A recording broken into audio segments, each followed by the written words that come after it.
Not only has postpartum been something that I have discovered so much about myself, it's also made me realize the necessity of community. Hey book bestie, or cousin, whichever you prefer. If you're new here, hi, my name is Alma B, and it's so lovely to see you. I mostly talk about book content, but I am slowly transitioning into more beauty, mom, and lifestyle content. My goal this summer is make sure you like, subscribe, and hit that bell notification, because all summer long we are going on a book buying ban.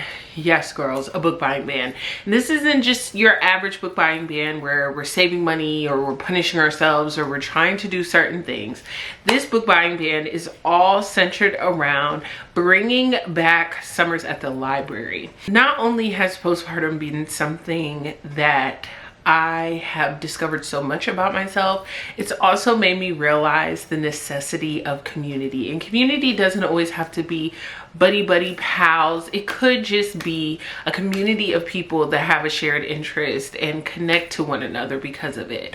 So as a result, I am going to join 2 book clubs. The first is the African American Literature Book Club at my local library. They are reading James by Percival Everett this month. And so I got 2 copies so my mom can read it with me, but I got a physical copy and I got the audiobook on Audible. So I used one of my credits for it, which is totally worth it because just a funny little antidote. When I was younger, hated reading, absolutely hated it. Loved to write, loved writing stories, hated reading books. And my mom was going through it trying to figure out things for me to read, and we just started reading classics at night. And I remember The Adventures of Huckleberry Finn, and it really introduced me to the world of local color and seeing the perspective of your character through the lens of their cultural experience. So I'm very excited to read James. For those of you that don't know, this James is from the perspective of Jim from the Huckleberry Finn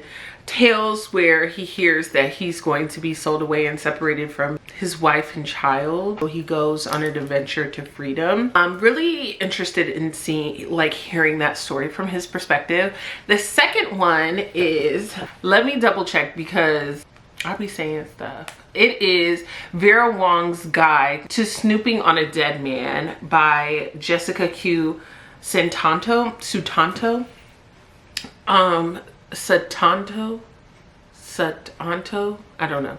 Really loving that one so far. I've already started listening to that, but I'm switching over to James because that book club is actually next week. I know that the Vera Wong one is another week away, but that one, my Libby audiobook, is coming due. So I have been holding out and planning on listening to the audiobook of James probably closer to this weekend. I have terrible social anxiety, and so when I go to a new place without somebody coming with me or holding me accountable for going, I tend to just be like, yeah, I'm going, yeah, I'm not going. I'm really trying to change that, so you guys are going to be holding me accountable. I'm looking forward to that.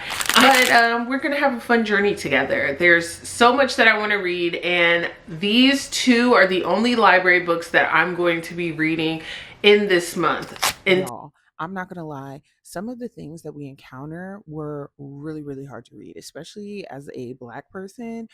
There were some points that were just like, "Ugh, ugh, ugh." But I can't lie, it was written so well. The main character, James's characterization, but also strength of character. This challenge is an opportunity to be more intentional in so many parts of life. If you felt like an NPC for too long, this could be a chance to get back into the driver's seat of life. Let's keep a little money in our pocket or allocate it to a part of our life that we've been neglecting. I can tell you personally, after I had my son, there were so many things that I didn't realize that I had allowed to just go by the wayside. Whether it was my beauty routines or keeping promises to myself, keeping promises to other people. And I decided that I deserve more. And so does my son. And so does the community that has uplifted me since I've came into this new point of life. So aren't we so lucky that we have a place like the library where we can find refuge and find ourselves again.